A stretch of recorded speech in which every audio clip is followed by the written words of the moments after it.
감사합니다. 감사합니다.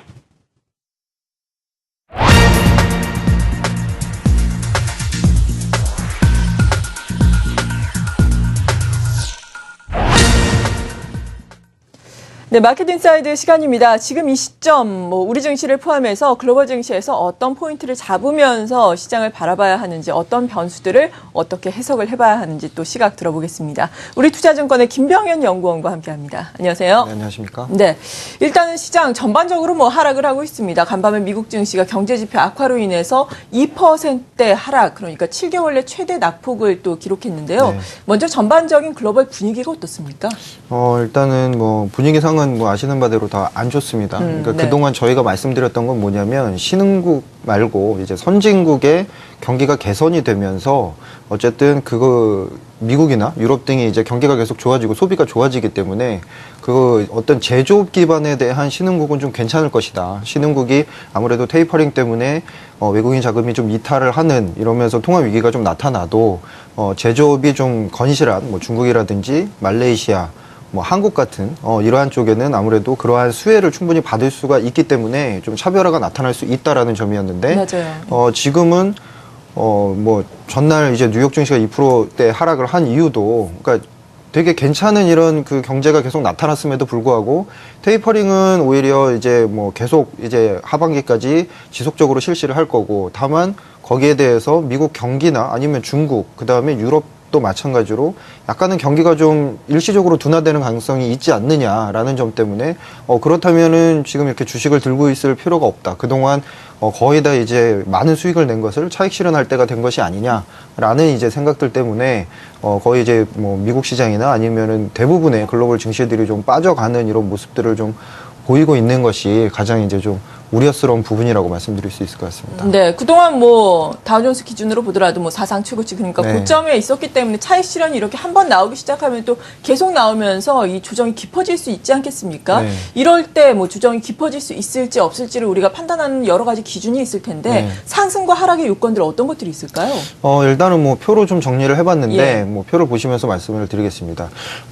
표를 보시면서 계속 이제 제가 드리는 말씀을 이제 판단을 해보시면 미국 경기가 그러면은 계속적으로 슬로우할 것인가, 아니면은 얘기 나오는 것처럼 좀 약간 기온이 이상하기 때문에 한파 영향 때문에 이게 일시적일 것인가, 네. 이게 가장 중요한데, 저희는 일단은 어떤 좀 너무 춥기 때문에 신규 주문 자체가 안 들어가고 재고 축적을 그동안 해놓은 거에 대해서 일시적으로 좀 재고를 줄이는 과정이다라고 이제 판단을 하고 있으니까 좀 상반기, 특히 1, 4분기에 잠깐 이제 경기는 슬로우하다가 다시 이제 경기 개선 쪽으로 갈 것이다라고 보고 있습니다. 왜 그렇게 보냐면 미국이 작년에 잠깐 생각을 해보시면 연방 정부를 잠깐 폐쇄를 했었죠. 그렇죠. 그러면서 공공 부분의 GDP 기여도가 약간 낮아졌는데 그거를 민간 부분이 그 이상을 채워가는 과정. 그러니까 소비는 그렇게 크지 않아 보였지만 민간 부분 쪽에서 이제 경제가 좀 활성화되고 있다는 과정들이 좀 괜찮았다라고 이제 보고 있고, 2월 증시의 이제 상승 요인들은 저희가 계속 생각하는 것은 이제 선진국의 경기가 좀 나아진다. 그리고 한국에는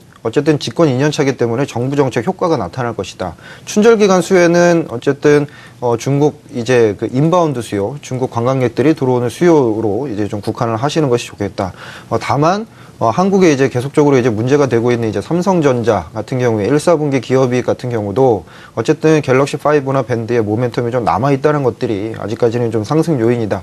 그 중에서 가장 중요한 상승 요인은 지금 보시면 아시겠지만 오히려 이렇게 글로벌 증시가 요동을 치고 신흥국의 환율이 이제 변동성이 커지면서 엔달러는 101엔대까지 왔습니다. 예. 그리고 원달러는 1080원까지 왔기 때문에 그동안 상당히 우려스러웠던 환율에 대한 고민들이 오히려 바뀌어가고 있다. 따라서 지금과 같은 센티먼트가 조금만 나아진다면 오히려 그동안 우려했던 것들이 오히려 호재 쪽으로 넘어갈 수가 있다라는 점이고, 악재 쪽을 좀 보자면은 이런 외환위기 적용 가능성 다 아시는 얘기죠. 4, 4분기 어닝 쇼크 계속적으로 진행되고 있다는 점, 수급도 그렇게 크게 좋지 않다는 점, 이러한 것들이 여전히 남아 있습니다. 네, 여러 가지 상황들을 쭉 말씀해 주셨는데 환율 부분이 상당히 눈에 띕니다. 환율 지금 사실 이렇게 엔화 약세도 지금 다소 주춤하면서 네. 말씀하신 것처럼 달러 엔이 지금 100일엔대까지 떨어져 있는 상황인데 사실 예전에 엔화 약세가 계속해서 가속화됐을 때에는 우리 시장이 상당히 충격을 받았는데 지금은 급격하게 약화되고 있는데도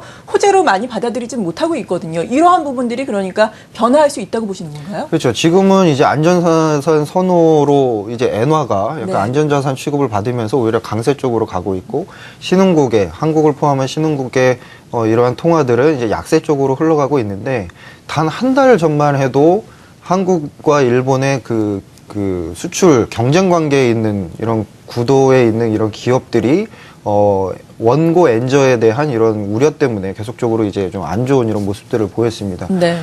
오히려 지금 이제 약간 반대적인 말씀을 드리면 지금과 같은 이런 변동성, 그러니까 어떤 안전자산 선호 심리가 좀 약화되는, 그러니까 엔화가 다시 약세로 돌아간다면은 시장은 다시 올라갈 겁니다.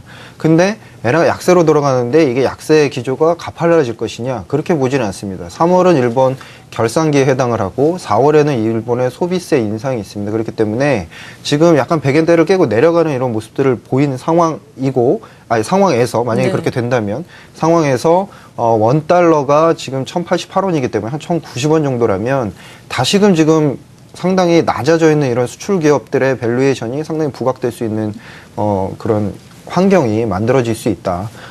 지금 이제 차트를 하나 보시면 원달러 환율이 2월에도 상승세가 계속될 것 같은데 약간 기술적으로 보시면 121평선을 이제 뚫고 올라간 이런 상황입니다. 네.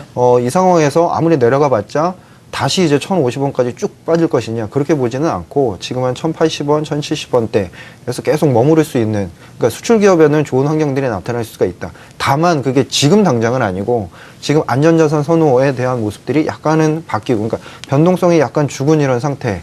그러니까 조금 이제 위기가 약간 지나간다면 그 다음에는 좀 부각될 수 있다. 그 타이밍을 1, 4분기 중에 좀 잡으셔야 된다. 그렇게 보고 있습니다. 네. 그리고 뭐 시장이 이렇게 워낙에 큰 폭으로 하락하다 보니까 또 나올 수 있는 이야기가 뭐 저평가, 밸류에이션 이야기일 텐데요. 밸류에이션 관점에서 보자면 어떻습니까? 그러니까 뭐 호재가 뭐가 있냐? 아까 예. 뭐 상승률, 하락률 말씀드렸지만 싸다는 것밖에 없죠. 지금은 사실은.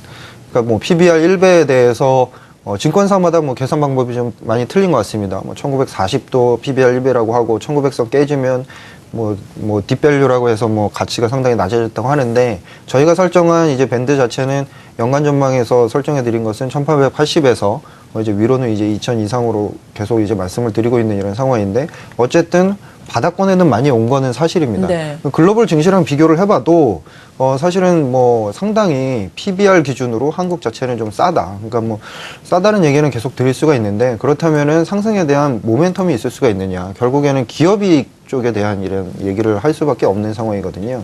차트를 잠깐 보시면 어쨌든 4, 4분기 기업이익 때문에 외국인들도 그렇고 한국 기관도 그렇고 계속적으로 우려감이 많은 건 사실이었습니다. 보통 보면 컨센서스보다 상당히 좀 4, 4분기를 안 좋은 이런 모습이니까 저희가 보통 한 30조 원대 이상을 보통 바라봤는데 저희는 이제 봤을 때는 4, 4분기 영업이익 기준으로 30조 원이 좀 언더로 내려갈 가능성이 좀 높다고 보고 있고 네. 하나 중요한 점은 아까도 이제 앞서서 뭐 수급 관점으로 이제 본 거를 해주셨는데 개별 종목으로 본다면은 의료, 그러니까 헬스케어 쪽이 약간 기업이익이 좋아진다라는 점 하나 잡아가셔야 될 것 같고요. 네. 예. 그런 점을 좀 가져가시는 게 좋을 것 같습니다. 네. 그런데 최근에 이렇게 지수가 하락하고 있는 가운데 외국인도 계속해서 순매도에 나서고 있잖아요. 현 선물 시장 강력하게 순매도를 하고 있는데 그래도 시장을 끌어올리려면은 외국인의 수급이 들어와야 할 텐데 글로벌 자금 동향은 앞으로 어떨 것으로 예상하시는지 이에 따른 투자 전략까지 정리를 해주시죠.